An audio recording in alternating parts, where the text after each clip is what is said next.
დილამშვიდობისა.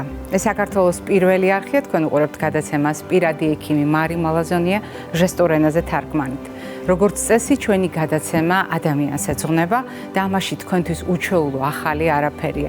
ისევე როგორც ჩვენი გადაცემის მაყურებელმა შენიშნა, ჩვენმა გადაცემამ გააკეთა არჩევანი, როდესაც კვირაში ერთხელ კვებითი შუქნიშანი არა გადაცემის ერთი პატარა ბლოკი, არამედ მთელი გადაცემა ხდება. დღევანდელი ჩვენი საუბარი არ გახლავთ გამონაკლისი და სწორედ ამ პრინციპით ვიმუშავებთ, როდესაც კონკრეტულ თემას სამფერი რეკომენდაციებით გაგიზიარებთ. მაგრამ განსაკუთრებით საყურადღებოა ეს თემა საზოგადოებისათვის, იმიტომ რომ დღეს ჩვენ ვეცდებით განმარტოთ ფართო საზოგადოებაში დამკვიდრებული ყურს მიჩვეული ტერმინი, როგორ შეიძლება არასწორად იყოს აღქმული და რაც მთავარია, სულ სხვა განმარტება ჰქონდეს მაშინ, როდესაც ჩვენ საუბრობთ მაგალითად კვებაზე. და დღევანდელი კვებითი შუქნიშანი და მასთან დაკავშირებული გადაცემა ნიშნავს იმას, რომ ჩვენ სწორედ ერთი თემის ფარგლებში გიზიარებთ რეკომენდაციებს.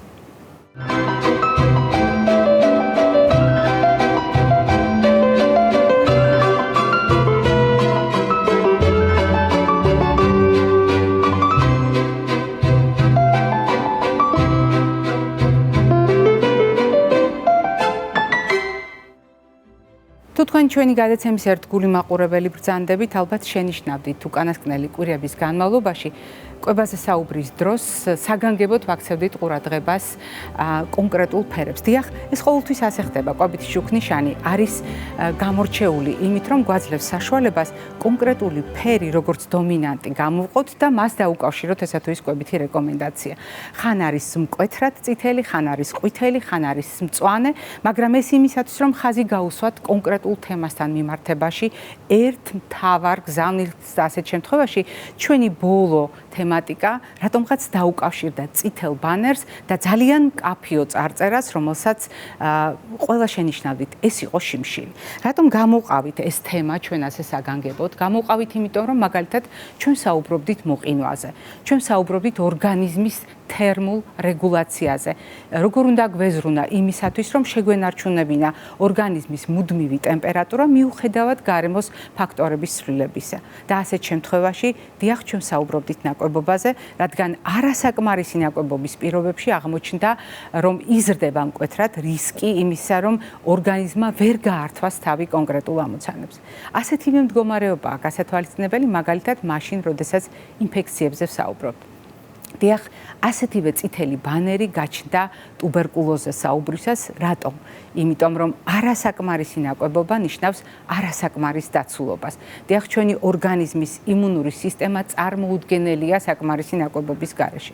ჩვენი იმუნური სისტემა და მისი შემადგენელი სტრუქტურები წარმოუდგენელია ადეკვატური რაოდენობით ცილის გარეშე. და ასეთ შემთხვევაში რასაკვირველია ჩნდებოდა ბანერის შიმშილი, როგორც იმუნიტეტის დამაქვეითებელი, როგორც დაცვითი სისტემის დამაუძლურებელი და შესაბამისად ხელშემწყობი სხვადასხვა ინფექციით ავადობისა. და კიდევ ერთი გარემოება, როდესაც ჩვენ საუბრობთ შიმშილზე, აუცილებლად უნდა გავითვალისწინოთ უკიდურესი შეზღუდვა. დიახ, შეზღუდვა, რომელიც გულისხმობს არა რომელიმე ერთი საკვები ნივთიერების ნაკლებობას, არამედ ტოტალურ ნაკლებობას. რას ნიშნავს ეს?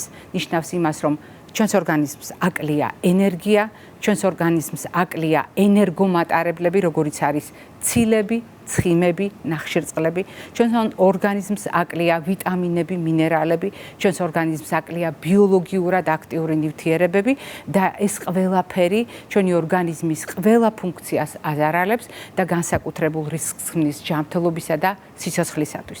რა თქმა უნდა, ჩვენ ბევრჯერ საუბრობთ ხოლმე შიმშილზე, ბევრ პრობლემასთან კავშირში ვსაუბრობთ ამ თემაზე და მომავალშიც დაუბრუნდები, მაგრამ დღეს აუცილებლად მინდა მოგიყვეთ ამბავი, რომელიც და გაგიზიაროთ ისტორია, რომელიც შესაძლოა თქვენთვის აღმოჩნდეს მოულოდნელი.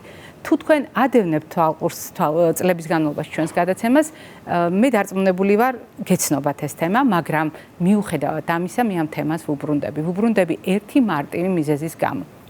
ძალიან ხშირად, როდესაც ჩვენ კიდურ ამ მდგომარეობაზე, შიმშილზე საუბრობთ, არ უნდა დაგვავიწყდეს, რომ შიმშილს წინ უძღვის განსაკუთრებული მდგომარეობა.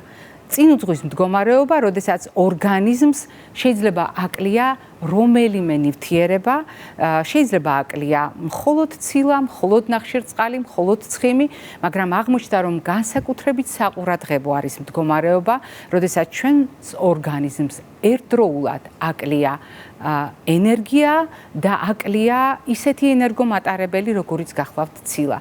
ცილა სიცოცხლის მოლეკულა, ცილა იმუნიტეტის საფუძველია, ცილა სამშენებლო მასალაა, ცილა ფერმენტების საფუძველია, ცილა ჰორმონია და მრავალი სხვა ფუნქცია შემიძლია დავასახელო იმისათვის, რომ გაგახსენოთ, რას აკეთებს ჩვენთვის ცილა.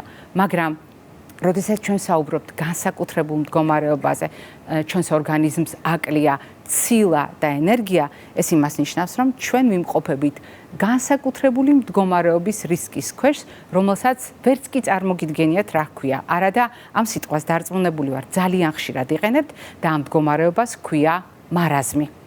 დიახ, მარაზმი დამკვიდრებული წარმოდგენის მიუხედავად და მიუხედავად ამ სიტყვის ძალიან ფართო გამოყენებისა ყოველდღიურ ლექსიკაში სათანადოდ არ ვიყენებთ, გარწმუნებთ, ძალიან ცოტამ თუ იცის, რომ სინამდვილეში მარაზმი სამედიცინო დიაგნოზია. დიაგნოზია არა იმ წარმოდგენით, რომელიც საზოგადოებას აქვს ხშირ შემთხვევაში, არამედ სწორედ დღევანდელ თემასთან კავშირში, დიახ, ცილისა და ენერგიის ნაკლებობა.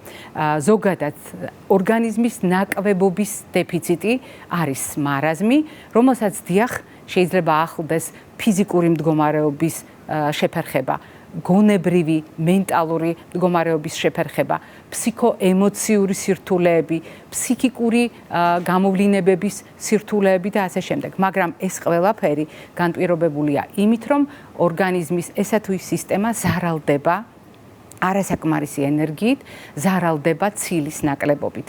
დიახ, მარაზმი არის მდგომარეობა, რომელსაც ჭირდება შეფასება. მარაზმი არის მდგომარეობა, რომელსაც ჭირდება ექიმის შეფასება და რაც მთავარია ზუსტად განსაზღვრა იმისა, რამდენად გვაკლია ენერგია, რამდენად გვაკლია ცილა ან სხვა მაკრონუტრიენტები, ანუ ძირითადი საკვები ნივთიერებები ენერგიით რომ გვავსებს. და ასეთ შემთხვევაში ზუსტად უნდა განისაზღვროს, რითი ვავსებთ, რამდენად ვავსებთ, რამდენი ხანი სჭირდება ამ შევსებას და საჭიროა თუ არა ასეთ დროს გავითვალისწინოთ ასაკი. წლების მანძილზე ითვლებოდა, რომ მარაზმი ეს არის მხოლოდ პატარა ბავშვების პრობლემა, ჩვილების პრობლემა, ახალშობილების პრობლემა, რომელიც შეიძლება სიცოცხლის პირველი წლების განმავლობაში განვითარდეს. და ეს თვალსაჩინო იყო მაგალითად არაერთი განვითარებადი ქვეყნის მაგალითზე, მაგრამ მიუხედავად ამისა, დღეს უკვე ვიცით, რომ მარაზმი შეიძლება სხვადასხვა ასაკში განვითარდეს და ამას შეიძლება უძღოდეს მაგალითად ესა თუ ის დაავადება. ამას შეიძლება უძღოდეს წინ სხვადასხვა ფიზიოლოგიური ცვლილებები ასაკთან ასოცირებული და თქვენ წარმოიდგინეთ, ამას წინ შეიძლება უძღოდეს ადამიანის ნებითი არჩევანი, შეზღუდოს კვება. განსაკუთრებით საყურადღებო აღმოჩნდა ახალგაზრდებსა და მოზარდებში მარაზმის განვითარება, მაშინ, როდესაც ანორექსია არის დიაგნოზი. დიახ, უკიდურეს გამოფიტვას წინ უძღვის სწორედ ეს მდგომარეობა. ეს შეიძლება იყოს მძიმე ინტოქსიკაციის ფონზე, ეს შეიძლება იყოს მრავალი სხვა ქრონიკული დაავადების ფონზე ან აუხსნელი მიზეზით, მაგრამ მე იმედი მაქვს თქვენ დარწმუნდით, რომ ეს არის განსაკუთრებული მდგომარეობა, რომლის შესახებაც ისე რომ არ ვიცით ღრმად, თითქოს ყოველდღე ვსაუბრობთ, ღლამის ყოველდღე ვახსენებთ ამ ტერმინს, მაგრამ არ ვითვალისწინებთ, რა არის ასეთ შემთხვევაში მარაზმის საფუძველი. ჩვენი წარმოდგენა ადამიანის ქცევასთან დაკავშირებით, ჩვენი შეფასება, როგორი მარაზმულია მდგომარეობა, თუ სამედიცინო დიაგნოზი, ცილისა და ენერგიის ნაკლებობა. გარწმუნებთ სწორედ ეს უკანასკნელი, რომელიც დაუყოვნებლივ ჩარევას და მკურნალობას მოითხოვს. ამ დროს დაგვეხმარება მხოლოდ ვიტამინების მიღება არავითარ შემთხვევაში. რატომ? მოდით ეს კიდევ ერთხელ გავიხსენოთ ჩვენი ვიდეო რჩევიდან. ვიტამინების უსაფრთხო მოხმარების წესები. ვიტამინების სიცოცხლისთვის აუცილებელი ნივთიერებებია. ვიტამინების წყარო არის ბოსტნეული, ბაღჩეული, ხილი, მარცვლეული, სხვადასხვა სახის ხორცი და თევზი, რძე და რძის ნაწარმი.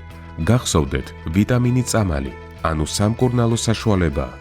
ვიტამინი არ არის საყოველთაო მოხმარების უწყინარი პროდუქტი, რომელიც არაფერს დაგვიშავებს. ვიტამინი არ არის პროფილაქტიკური საშუალება, რომელიც შემოდგომა გაზაფხულზე უნდა მიიღოთ. ვიტამინი არ არის იმუნიტეტის წამალი. იმუნური სისტემის გასაძლიერებლად ყველაზე ეფექტურია ჯანსაღი ცხოვრების წესი. ვიტამინის დალევამდე უნდა შეფასდეს ორგანიზმის მდგომარეობა და კონკრეტული ვიტამინის საჭიროება. ესა თუ ის ვიტამინი უნდა დავლიოთ მხოლოდ დადასტურებული დეფიციტის ან სხვა აუცილებლობის შემთხვევაში. ზოგიერთი ვიტამინის წარმოქმნა და შეთვისება დამოკიდებულია კუჭ-ნაწლავის მდგომარეობაზე. განსაკუთრებით სახიფათოა, შესაბამისად დაუშვებელია ცხიმში ხსნადი ვიტამინების თვითნებური მოხმარება. ესენია A, D, K, E, ეგრეთ წოდებული მულტიპოლივიტამინების, ანუ სხვადასხვა ვიტამინების ერთდროული თვითნებური მოხმარება მკაცრად აკრძალულია ბავშვებში, ორსულებსა და მეწუწურ ქალებში, ხანდაზმულებში, სხვადასხვა დიაგნოზის მქონე პირებში ვიტამინების მოხმარება ექიმთან შეუთანხმებლად, სიცოცხლის გახანგრძლივება და არაგადამდებ დაავადებათა თავიდან აცილება შესაძლებელია სწორი კვებით, რეგულარული ფიზიკური აქტივობით, თამბაქოზე უარის თქმით.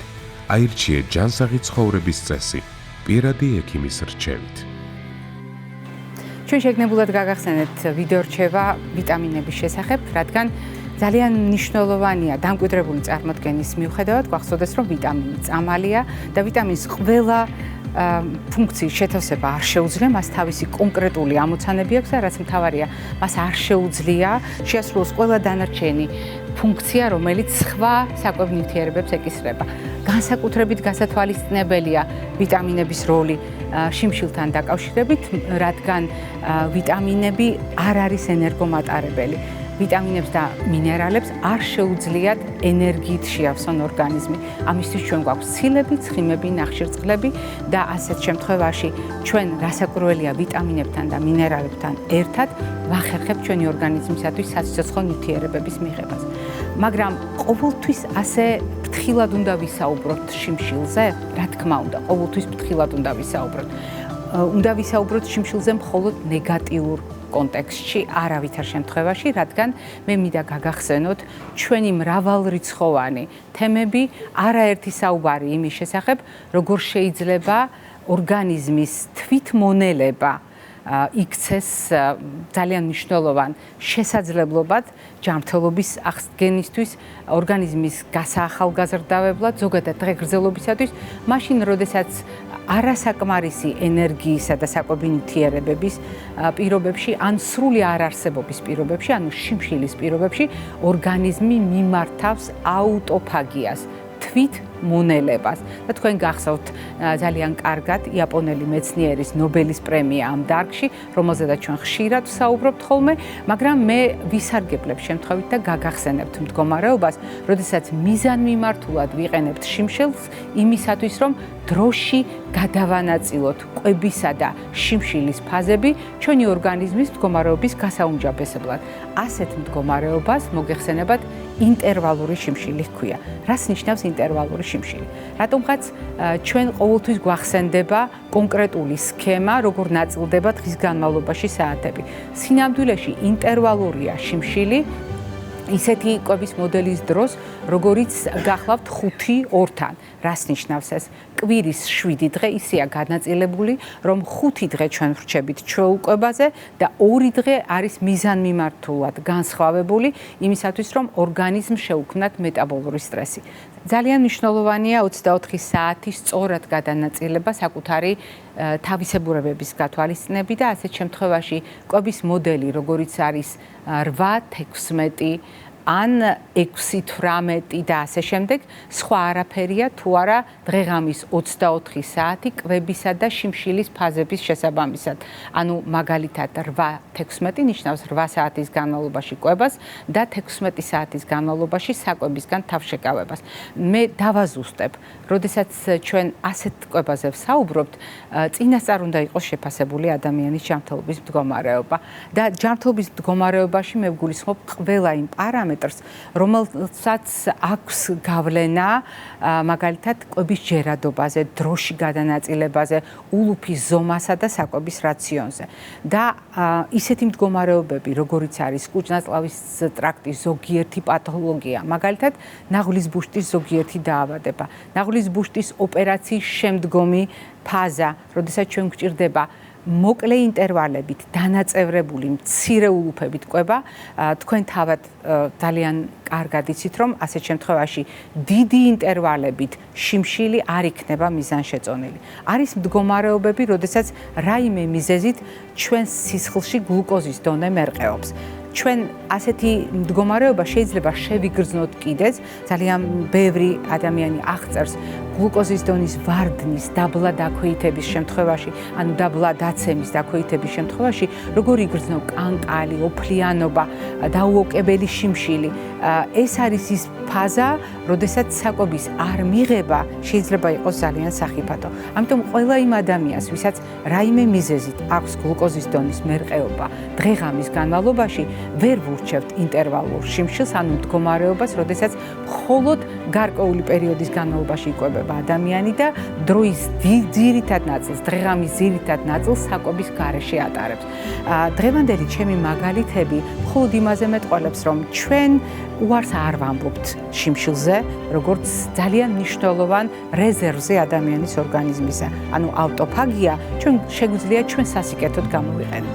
დღევანდელი ჩვენი საუბარი კიდევ ერთხელ მოწმობს იმას, რომ ინტერვალებით კვებისა და შიმშილის დაგეგმა პირიქით შეიძლება იყოს ძალიან სასარგებლო, თუნდაც ნაწლავის ქრონიკული დაავადებების დროს, ზოგიერთი დაავადების დროს და ასეთ შემთხვევაში რეკომენდაცია უშუალოდ ექიმისგან უნდა მივიღოთ, მაგრამ მიუხედავად ამისა, არ უნდა დაგვავიწყდეს ის, რაზედაც გადაცემის პირველ ნაწილში ვისაუბრეთ, მარაზმი, როდესაც ცილა და ენერგია აკლია ადამიანის ორგანიზმს და ეს შეიძლება იყოს მისი ფიზიკური და ფსიქოემოციური, მენტალური ხარვეზების მიზეზი და არ უნდა დაგვავიწყდეს შიმშილი, რომელიც შეიძლება იყოს ძალიან მაღალი რისკი ნებისმიერი პრობლემის განვითარებისათვის და არა მხოლოდ პრობლემის, არამედ შეიძლება შექმნას რისკი ადამიანის სიცოცხლისა და ჯანმრთელობის ნებისმიერი გამოვლინებისთვის.